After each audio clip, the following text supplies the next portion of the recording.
Yeah.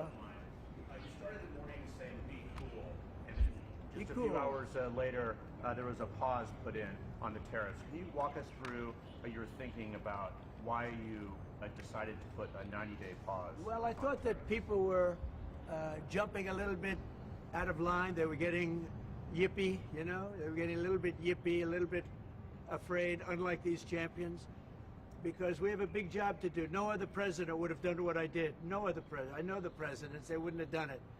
And it had to be done. What was happening to us on trade, not only with, you know, if you look at it, not only with China, but China was by far the biggest abuser in history, and others also, but somebody had to do it. They had to stop because it was not sustainable.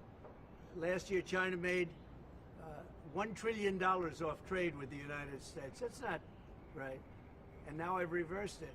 It's for a short period of time, but we made $2 billion. We're making now $2 billion a day. And somebody had to do it. Roger actually said it. Charles Schwab was here a little while ago, one of the great financial people, and he said he's been waiting for 40 years for somebody to do what I did over the last month. And if you didn't do it, you wouldn't have a country. It wouldn't be sustainable. So I'm honored to have done it. And, you know, look, nothing's over yet, but we have a tremendous amount of spirit from other countries, including China. China wants to make a deal. They just don't know how quite to go about it. You know, it's one of those things they don't know how quite.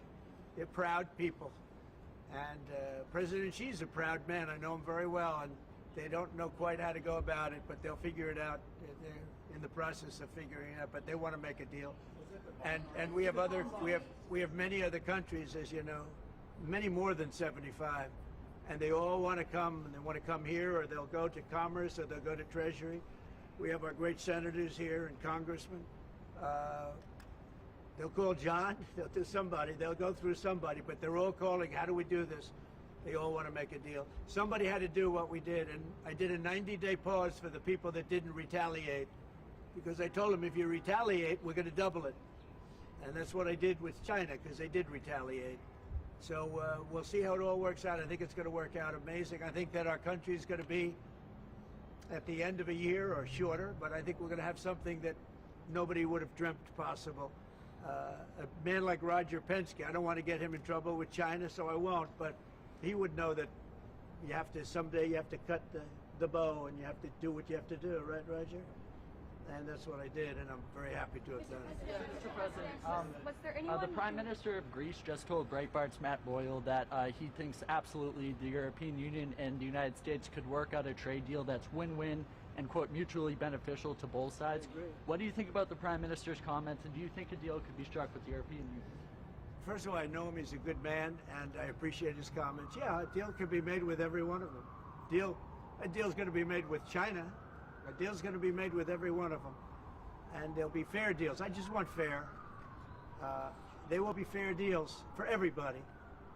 But they weren't fair to the United States. They were sucking us dry, and you can't do that. You know, we have $36 trillion of debt for a reason. We don't have it there for fun. They have it for a reason. And people took advantage of our country, and they ripped us off for decades. I've been thinking about this for decades. If you ever saw me on television, I was young like these guys. And it was the good old days, I'll tell you, Roger. But I was like these guys, young, and I was talking about it. Nothing changed, and nothing was done about it. Then I did it. In my first term, I did it, and did it well. We took in hundreds of billions of dollars from China and others, and I started the process, but then we had to fix up from the COVID mess caused by China. We had to fix up from that, and we did a good job of doing it. And when we handed back the reins after a rigged election, and when we handed back the reins, the stock market was higher than it was before COVID coming in. So, you know, we did a great job, but we didn't have time to do the big thing, which we're doing now. And it's, you know, it's like a patient is sick, you have to do surgery. Patient is very, very sick. And Joe Biden handed us over a country that was in very serious trouble, economically and in every other way. They let China run away with things. They let other countries run away with things. And maybe worst of all, in a certain way, is what they did at the border. We had people pouring into our country by the millions, Many of them were murderers and drug lords and thieves and people from prisons from all over the world. And there were people from mental institutions, insane asylums. They were taking their mentally insane and they were dumping them into our country.